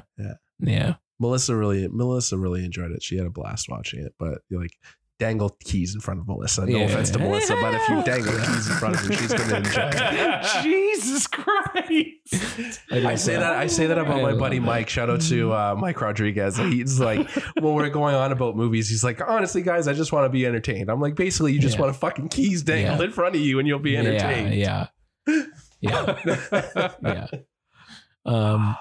Does anyone else have any things about? I want to talk about theaters for half a moment because of this. Fuck Ancaster. Upgrade your goddamn seats, do you have any other thoughts about this movie that you want to get out?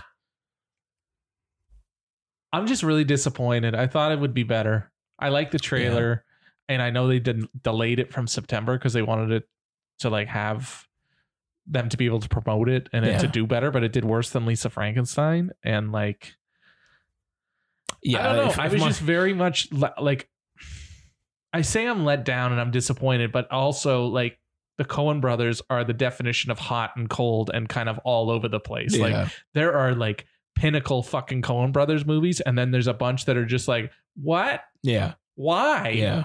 And then there's a couple that are like, yeah, all right, whatever. It's so like they're so hit and miss, and this is just like such a miss. And just miss. I'm disappointed, but I'm also not surprised.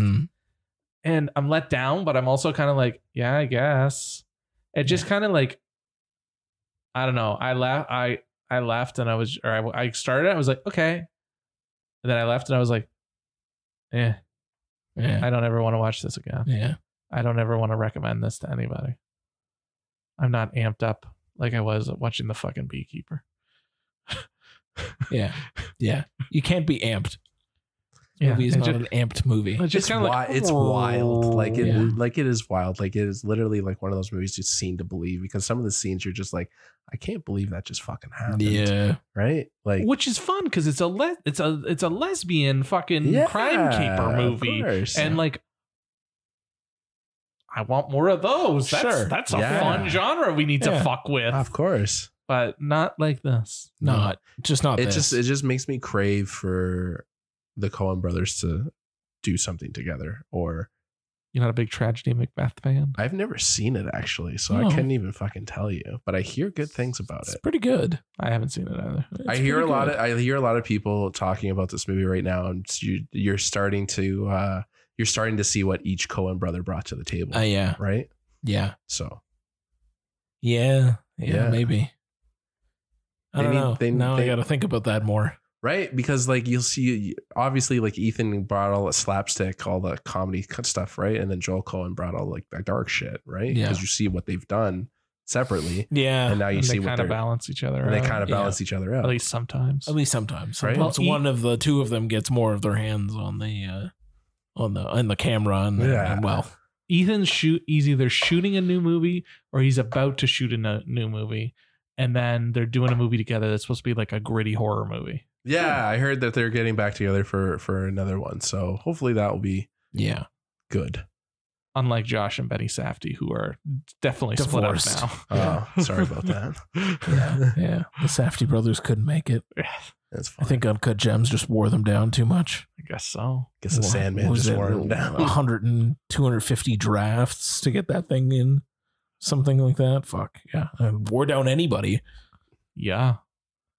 Yeah. Especially when you watch Waves first. Oh, yeah. Fucking Waves. Waves. That was a day, boys. Yeah. That was a journey of a day. I'm still upset that I saw Uncut Gems by myself. Because I was literally reacting to the movie to nobody in my seat beside me. I saw it with Avnish. Yeah. Well. And we watched Waves prior to that. Of course. Man, I'm so glad I was the only one that watched Waves for a while. It was just me that was singing Waves praises. Fucking Waves, man. Waves will fuck with you. Fucking Waves. But also fuck Ancaster. And also, no, more broadly, fuck Cineplex. This fucking bullshit. I still want them to give me my Shai Hulud bucket. Don't say fuck them too hard. I will. I'm going to, and you'll still get your Shai Hulud bucket that you can fuck later. I better get my Shai Hulud bucket. I'm just tired of these fucking like.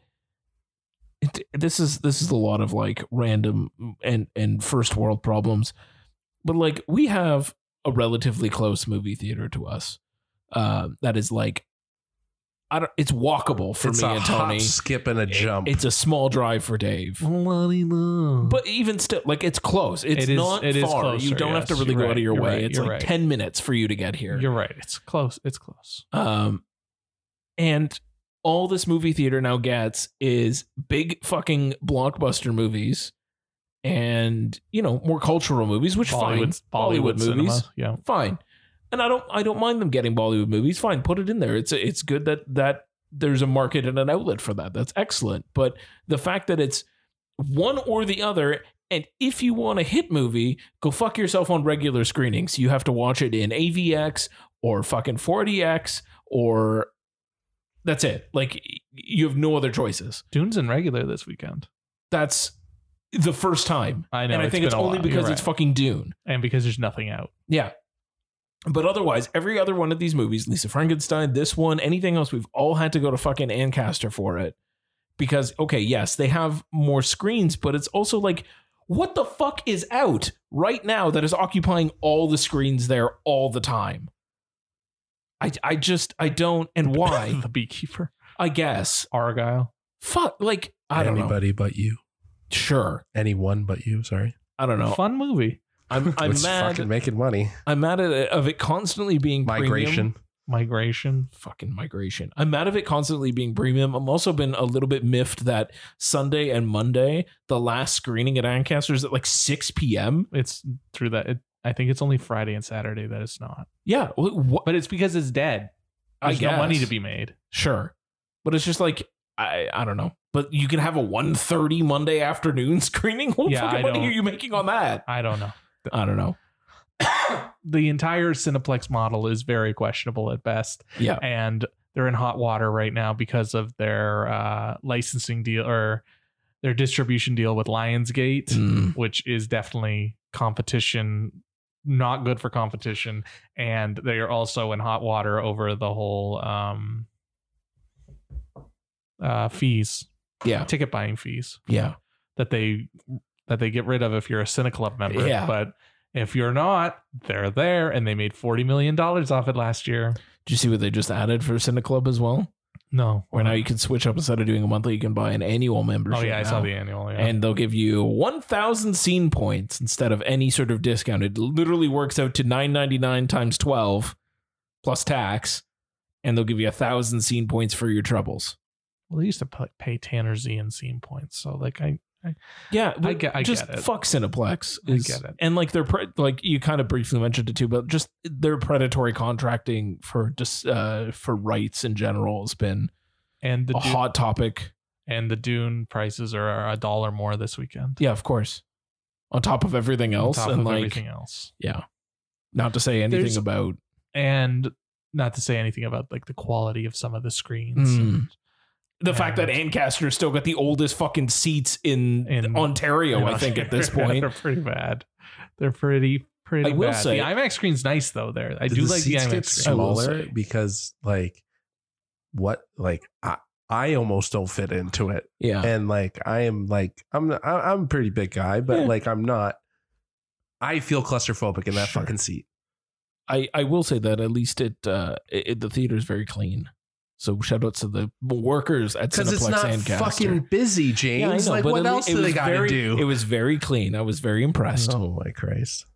It's a low hanging fruit, but I'm giving a shout out to the workers. Yeah, I'm giving a shout out to the workers. They're doing a great job. Yeah. Fuck Cineplex cast overall. members who work at Cineplex. Yeah. Stony Creek is fucking sticky as shit. Yeah, they go through a lot. Yeah, and they put up with a lot of shit.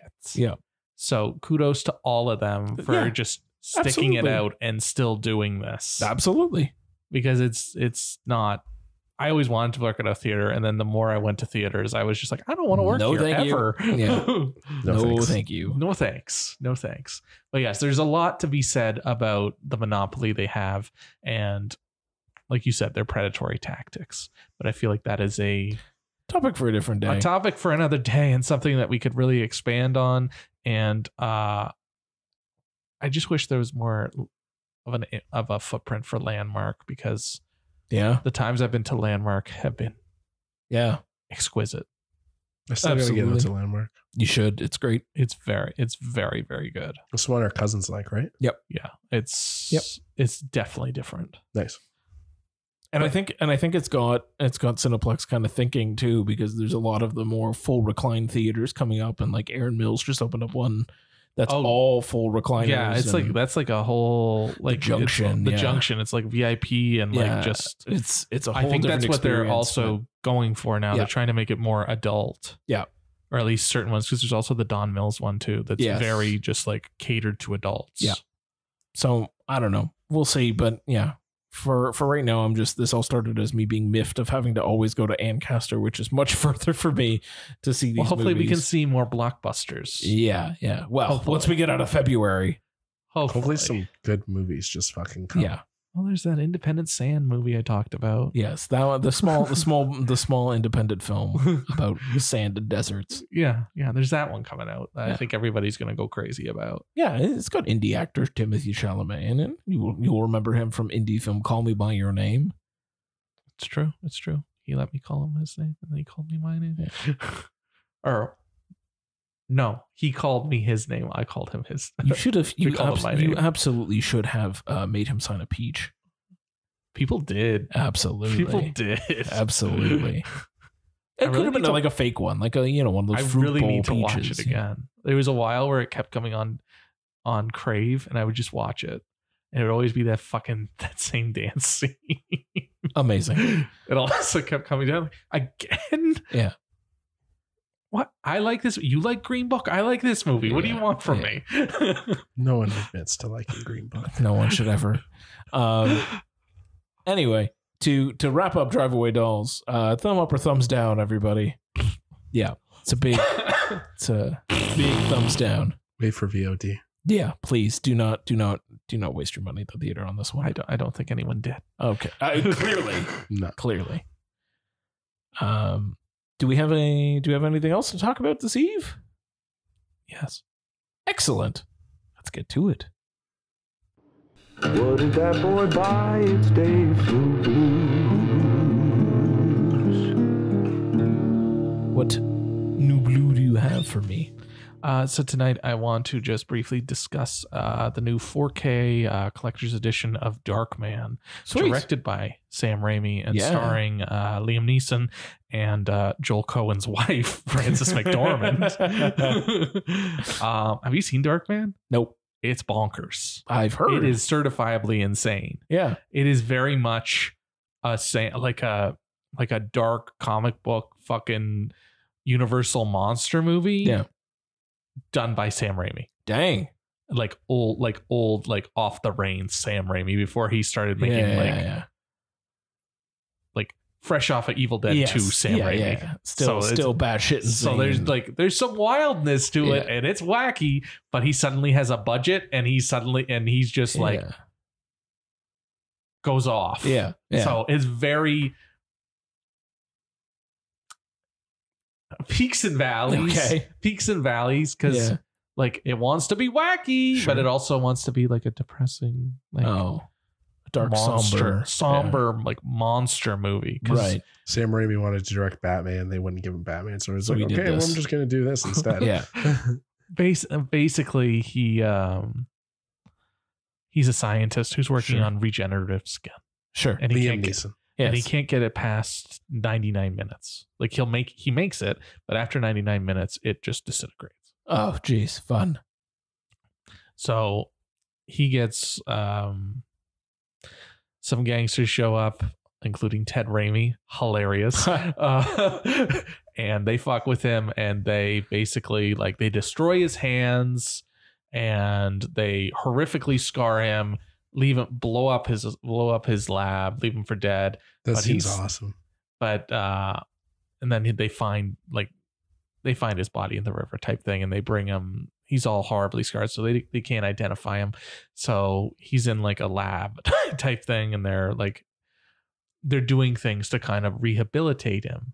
So they've taken away certain things, certain senses, or certain they've done something to his brain.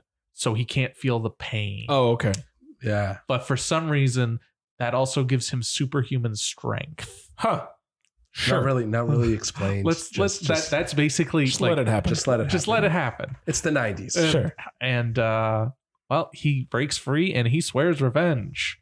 And he does it by because he has the regenerative skin, so he can put on the skin and for 99 minutes, and then it'll start disintegrating. So he has to get the fuck out of Dodge. Right. So it keeps going like that. And there's certain scenes where they do the whole movie thing like Mission Impossible does, where you put on the mask and you're that guy, even though Liam Neeson's like over 6 feet, and this little guy's like, sure,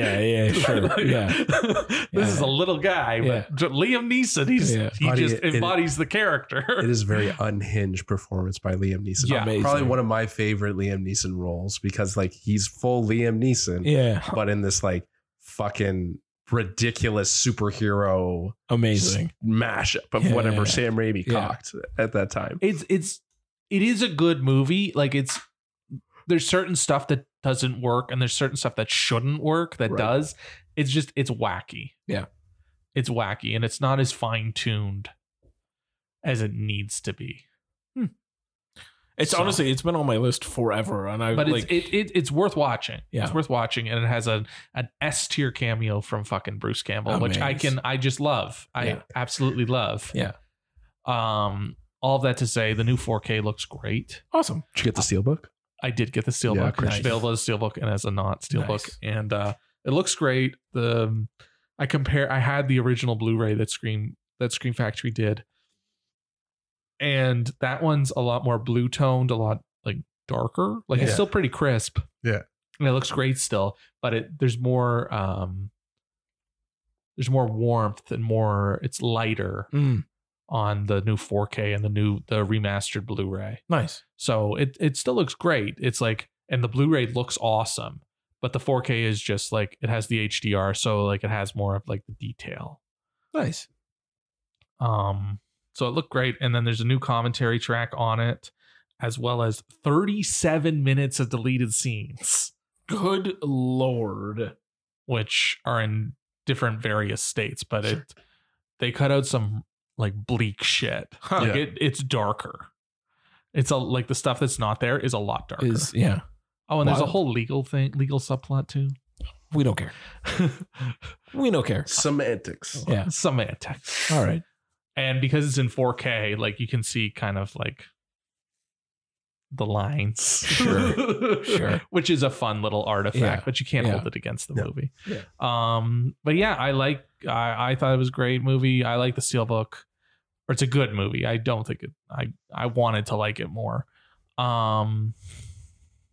Steelbook's great, and the features were already great, but now they added 37 minutes of deleted scenes. Amazing. So it's like, if you don't have Darkman and you're a big Sam Raimi fan, you need this. If you already bought the original Scream Factory disc, it depends on if you need it to look, even if you have a 4K player, and if you want the 37 minutes of deleted scenes.